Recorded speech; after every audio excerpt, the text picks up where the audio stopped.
This course are those of the professor and do not necessarily reflect the position or policy of the U.S. Navy, the U.S. Department of Defense, or the U.S. government.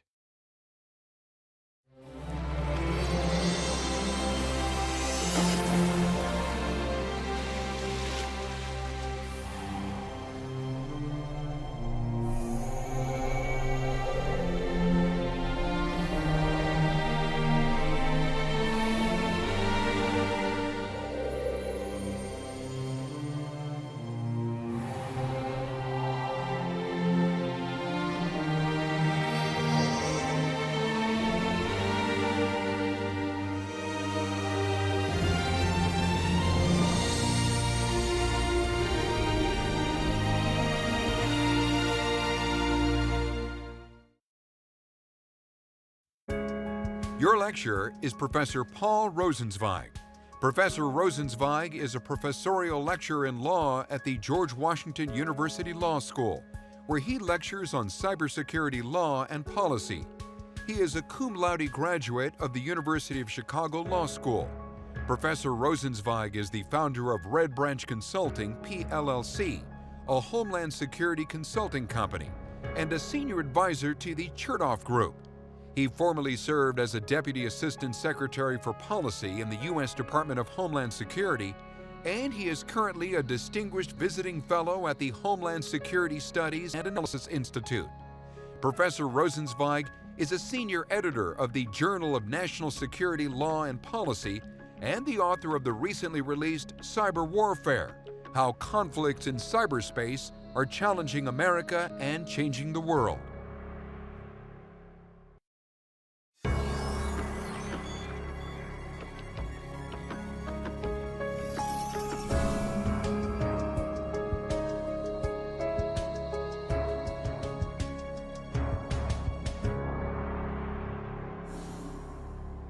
In July 2010, a small computer security firm in Belarus announced that they'd discovered the signature of a new piece of malicious computer software, what we call malware. They gave this new virus an unassuming name, rootkit.temphider. And yet, despite the seemingly innocuous name, this piece of malware was something brand new. Some have called it the world's first cyber-guided missile. The way this new type of cyber threat has transformed the world, and quite possibly changed your life, is the subject of this course. Thank you for joining me as we explore what you need to know about cybersecurity. Together, over the next 18 lectures, we will be learning about the exciting and scary world of cybersecurity. What you'll come to see is that rootkit.temphider is really just the tip of the iceberg. Now, when the Belarus announcement was made, it was nothing unusual, hardly a surprise. After all, Symantec, that's the large cybersecurity firm that sells the Norton antivirus system, discovers more than 400 million new pieces of malware each year. That's for 2011. That's more than 12 new pieces of malware every second. Of course, most of what they look like and discover is simple. It looks a lot like older pieces of malware and is easily identified and rendered harmless. But this new virus, which eventually became known by the name of Stuxnet, was different, very different. In fact, it was so different that we find ourselves staring into a great unknown, just as those who invented air flight or the atomic bomb could not anticipate the consequences of those new technologies, so too Stuxnet is, I think, the harbinger of a changed world. Understanding why that is so is really the entire purpose of this course. In this series of lectures, we will, I think, frighten you a bit as we describe all of the malicious actors in cyberspace, but also, I hope, encourage you by describing how security measures are trying to keep up with the bad actors. At the end, you may be a little wary. The bad actors are still winning today. But you'll understand that the contest isn't hopeless. So let's start with Stuxnet itself.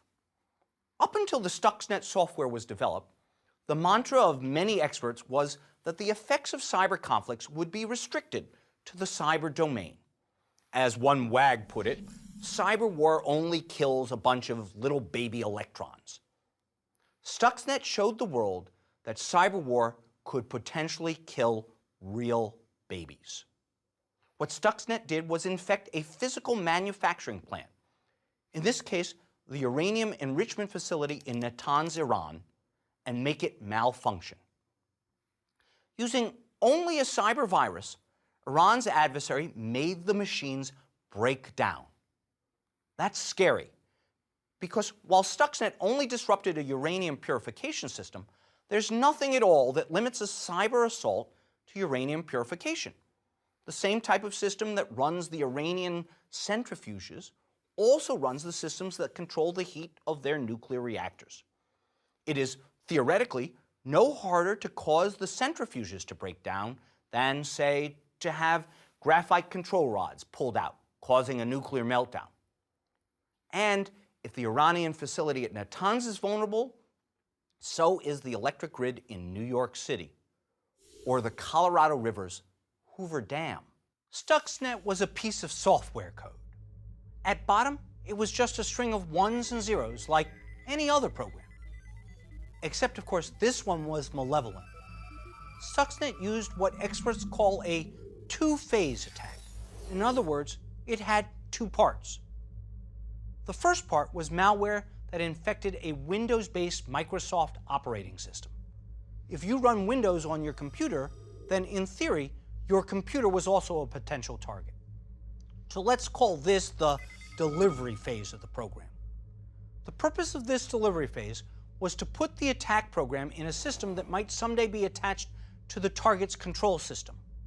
From this delivery platform, the malware was designed to jump to infect what is known as a SCADA system, a supervisory control and data acquisition system, in this case one manufactured by Siemens, the German manufacturing giant. In fact, Stuxnet targeted a very specific type of SCADA system software, the S7400 PLC software. And PLC, by the way, stands for Programmable Logic Controller. That's the generic name for the type of software controller that's used to operate large-scale machinery operations worldwide. Now, when Stuxnet jumped from the Microsoft operating system to the SCADA system, this was the attack phase of the program. The entire program required two phases for its attack because, not surprisingly, many SCADA systems that run sensitive or secret machinery are not directly connected to the internet. A direct connection makes the system more vulnerable to intrusion, so operators add an additional layer of security by creating an air gap, that is, making sure that there are no connections between the system and the internet. The Iranian nuclear enrichment program was almost certainly air-gapped from the broader internet. So Stuxnet must have entered the SCADA system through some interaction it had with an external Windows-based program. Nobody quite knows how that happened. Perhaps it was introduced into the control program when an engineer hooked up a Windows-based tablet to collect data for diagnostic purposes. Perhaps it was on one of these, a thumb drive that was mistakenly plugged into a Windows operating interface system. Or, more creatively, it might have been introduced on purpose by a spy who infiltrated the facility for the purpose of introducing the worm into the system. Personally, I kind of enjoy that cloak and dagger image, especially when combined with the high-tech idea of a computer virus. In truth, though, we'll probably never know for sure. Whatever the method of introduction, the second phase of the attack demonstrated a large degree of sophistication. It was designed to target only a single, particular type of operating system, a bit like a precision-guided missile seeking a specific house to bomb. And in identifying its target within the Iranian nuclear enrichment facility, Stuxnet's developers exhibited a significant degree of insider knowledge. They knew exactly what to attack and how to do so. Before we discuss the actual target, however, we have to back up just a bit and talk about uranium and enrichment. As you probably remember, back around 2008 and 2009, many in the West became concerned that Iran was developing a nuclear weapon. It probably still is. That effort, combined with its rather extreme rhetoric, raised the hackles of many in the West. It turns out that the uranium that occurs in nature isn't pure enough to work as a nuclear fuel in a reactor. And it also isn't pure enough to work as an explosive material for an atomic bomb. Uranium ore has to be purified to be of real value. And one part of the process of purification requires that a bunch of centrifuges spin at a constant rate of speed. And when we say constant, we mean really, really constant, with very little variation. So it isn't surprising that we use computers, these SCADA systems we've been talking about, to precisely control the speed of the rotors that spin the nuclear centrifuges. When they work right, these SCADA systems can be very precise. The Stuxnet attack changed all that.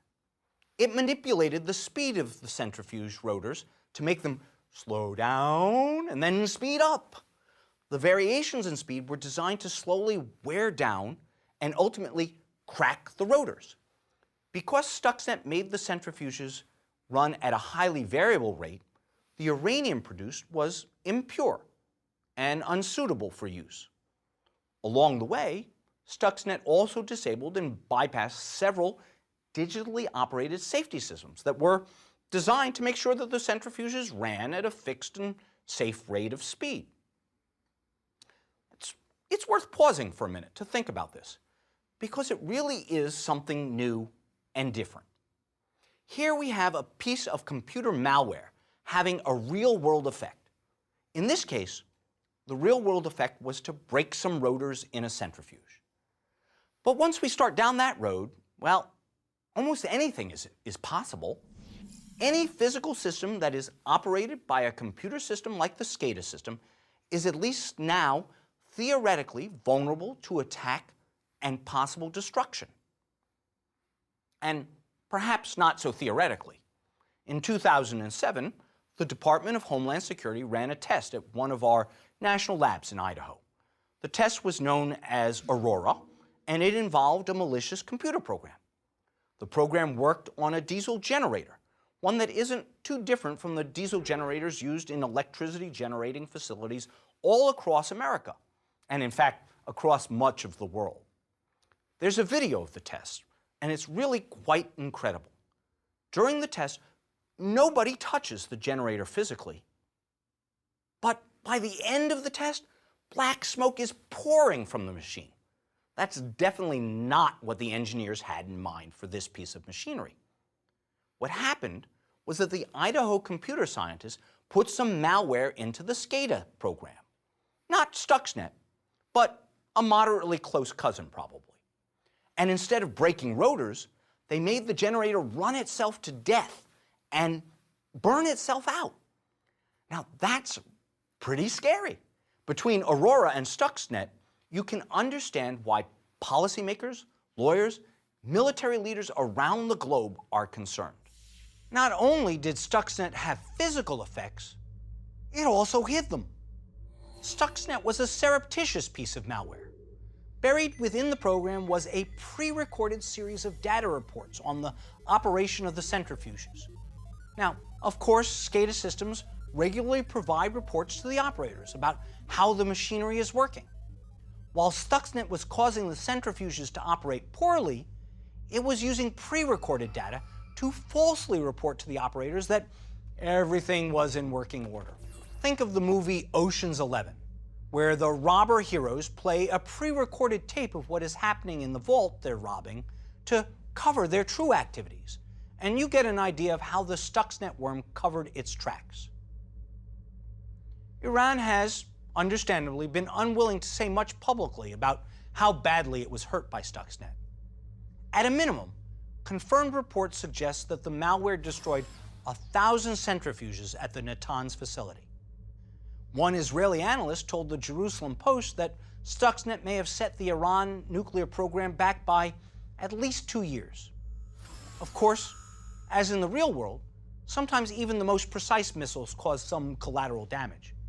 though Stuxnet was targeted at the Iranian Natanz nuclear processing facility, according to Symantec, that's the computer security firm, by September 29, 2010, there were 100,000 computer servers infected with Stuxnet in the world.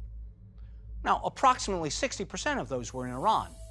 The next 5 countries to experience the most Stuxnet infections were Indonesia, India, the United States, Azerbaijan, and the United Kingdom, respectively.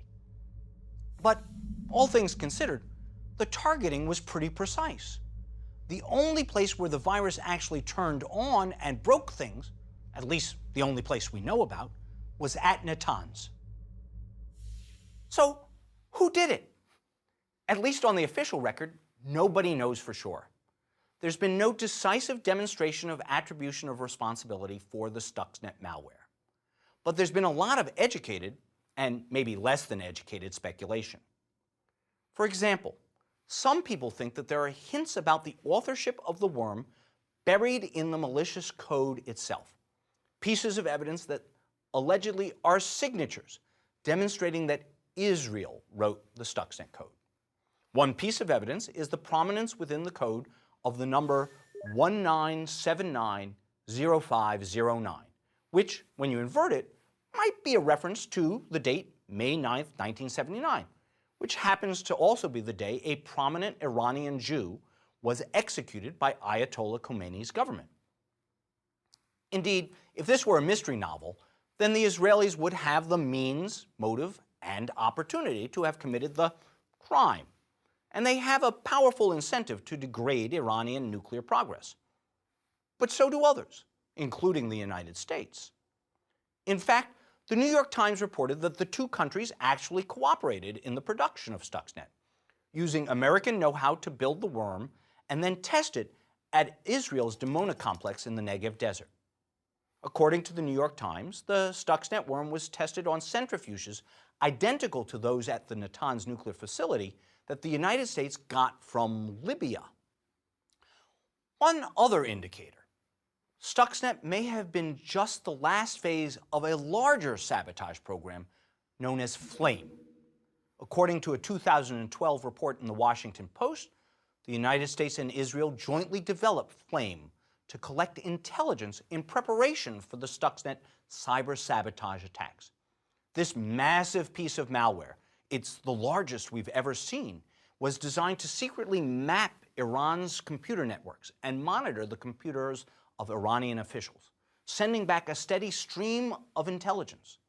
Apparently, someone used that information to make sure that Stuxnet hit its target. And here's the fun part. Although FLAME came first in time, Stuxnet was discovered first by outsiders. Now, that's confusing, isn't it? Okay, so what's the big deal? Cyber viruses can have real-world effects. Is that really any different than what, say, a grenade or a mortar attack can do? Maybe not. But from another perspective, this change in capabilities may be as world-shaking, metaphorically speaking, of course, as the explosion of the first atomic bomb.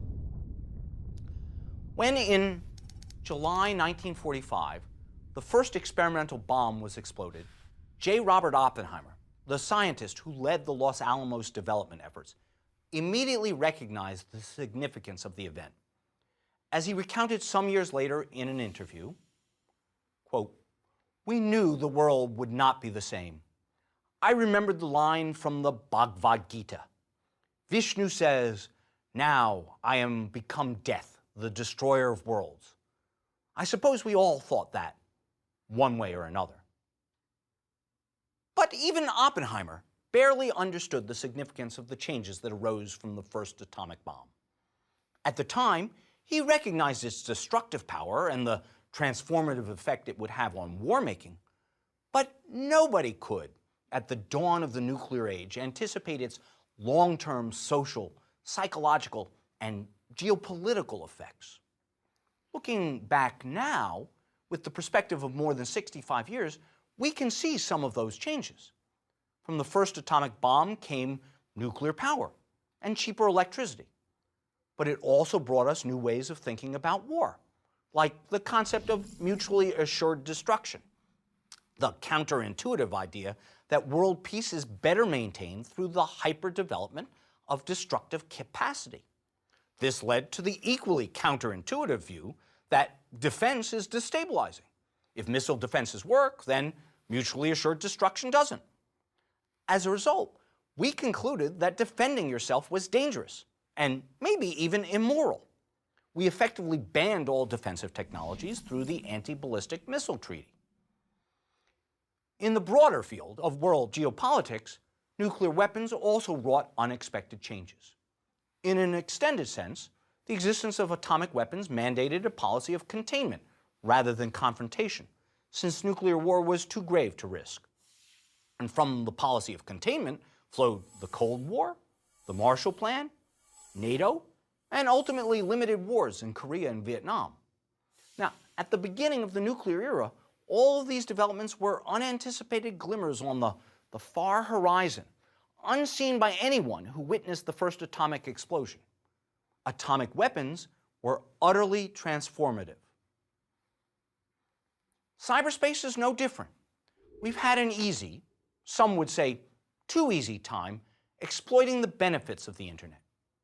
Now, however, it seems as though the vulnerabilities threaten to overwhelm the benefits. The internet is a bit of a wild and dangerous place where our secrets and even our identities are increasingly at risk. Viruses like Stuxnet that threaten our critical infrastructure are but the most extreme example of those vulnerabilities.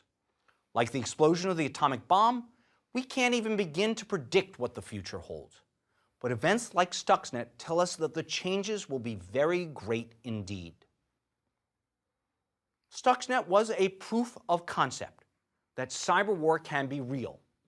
And as the Department of Homeland Security has noted, now that information about Stuxnet is publicly available, it's a lot easier for other bad actors to develop variants that target other SCADA systems around the world. Because SCADA systems are pervasive and generic, the Stuxnet worm is, essentially, a blueprint for a host of infrastructure attacks. The American demonstration that nuclear weapons were capable of manufacture assured the Soviets that their efforts would eventually succeed. Similarly, the proof through Stuxnet that cyber attacks can have kinetic effects has opened up a whole world of possibilities for malware designers. Many of those possibilities are potentially catastrophic. If you doubt the last proposition, consider that the largest SCADA system in the world is run by Gazprom, the massive Russian gas and oil producer. That ought to give anyone pause. Imagine what would happen if someone used a Stuxnet variant to destroy the pipeline system that ships oil and gas to Europe, or to blow up the largest Russian petroleum processing plant. Or think of this possibility. Maybe Stuxnet wasn't really intended to have that great an effect. Maybe the damage to Iran's nuclear program was just a useful collateral benefit to a larger purpose, that of sending a message to the Iranians that even their most sensitive programs were vulnerable.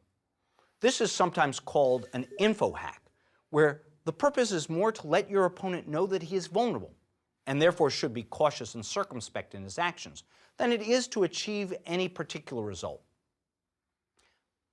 Indeed, some strategic cyber analysts are convinced, albeit without any direct evidence, that Stuxnet was not the only payload delivered to the Iranian systems.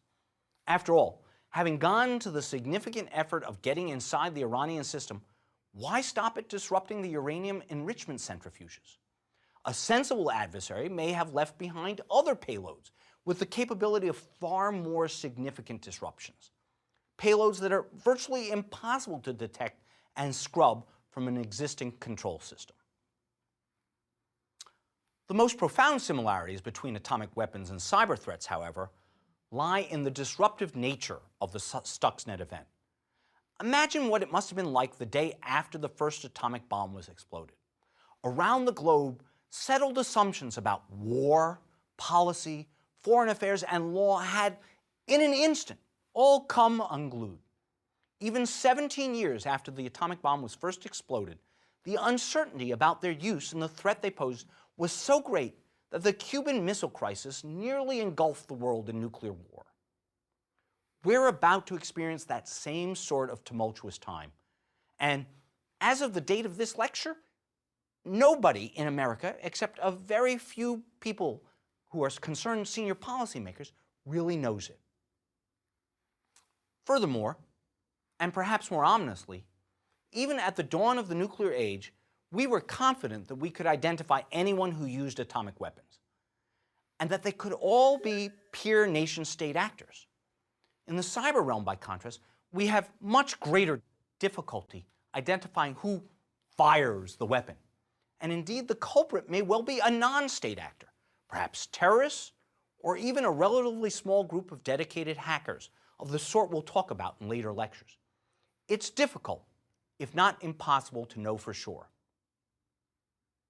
In short, we stand on the threshold of a new world, much like we did in 1945. And from this vantage point, nobody can really say where the future might lead. But what we can say is that the changes that lie ahead will affect everyone on the planet in ways great and small. And that means that the more you know about where we are today, the better prepared you will be for the future.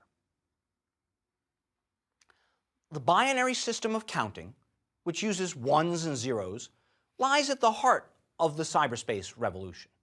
Every number, every bit of data, every voice communication, every video can in essence be expressed as a string of ones and zeros. In physical terms, deep within the innards of the computer, silicon chips create those ones and zeros through a series of transistors whose structure is etched into wafer-thin silicon integrated circuits. The beauty of cyberspace and its genius lies in recognizing the universal power of these simple ones and zeros. The rapidity with which they can be manipulated has, over the past decades, increased exponentially. And that explosion in computing power has fostered a wild explosion of new technology. Hardly a day goes by without some development of some new computer application that is intended to enhance our lives. Indeed, they've become so ubiquitous that we now have a shorthand word for them. We call them apps.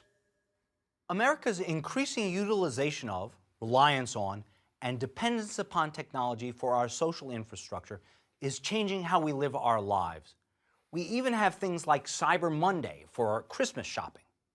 The pace of our technological advances has significant implications for how individuals interact, for how the economy functions, for how the government and the private sector conduct business, and ultimately for how we protect our national interests and provide for our common defense. Cyberspace is everywhere, and it's part of our everyday activities. But precisely because it's so pervasive, that means that our dependence on cyberspace creates new risks and dangers. If you want a shorthand way of thinking about this course, it's about our struggle to have our cake and eat it too, about how we try to reap the benefits in productivity and information sharing that come from a globalized web of cyber connections, while somehow managing to avoid, or at least reduce, the damage done by the bad actors who seek to exploit that globalized web for their own reasons. Like most efforts to eat cake without gaining weight, our labors cannot reasonably be expected to be fully successful. So our struggle can only be to minimize the threats as best we can while maximizing the benefits. This struggle is the newest conflict for the current generation. The nature of that conflict changes on a daily basis.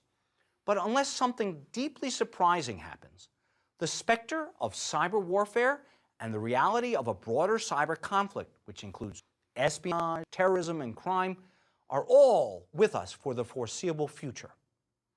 Of course, in cyberspace, things change all the time. So some of the specifics we talk about may be overtaken by events by the time you take this course. But the fundamental premise of this course is that it will not become dated. The enduring principles that underlie our struggle, the need to identify risks and minimize them while maximizing our benefits, those won't change. So this course will proceed in a relatively simple fashion. We're going to begin, appropriately enough, at the beginning.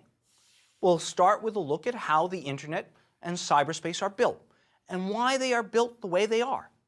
It turns out that a lot of the vulnerability is built into the system from the start. We'll also spend some time looking more closely at the different types of viruses and vulnerabilities that are infecting the cyber domain. And we'll close the introductory portion of this course by trying to get a different feel for who the different actors are in cyberspace. There is a world of difference between the motivations of, say, China or the United States and those of cyber hackers, and both of them are very different from organized crime. In the second part of the course, we'll start to look at some of the issues of law and policy that are bound up in our dealing with these threats. We'll look, for example, at how the Constitution both protects our civil liberties and possibly limits our ability to protect ourselves. We'll ask some questions about encryption policy as a way of protecting ourselves. And we'll take a dive into the topic known as big data, the idea that everyone leaves a cyber trail in cyberspace for others to see and use. The third and last part of the course steps back a bit from our look at particular policies and tries to put the problem in context. We'll look at how to make the entire network more resilient. I'll give you some tips on how to best protect yourself. And finally, we'll do some crystal ball gazing and look at what the next 10 or 20 years may hold for us. And at the end of it all, Stuxnet may still scare you, but you'll have a better idea of exactly why it's scary and what we, collectively, are trying to do about it. You will, I hope, understand that it is impossible to eliminate all the risks of cyberspace. There are no silver bullets out there. All we can do is recognize the incredible value of cyberspace and accept the risks that come with it, all the while working to manage those risks and minimize them as best we can. So, welcome on board. I hope you enjoy the journey.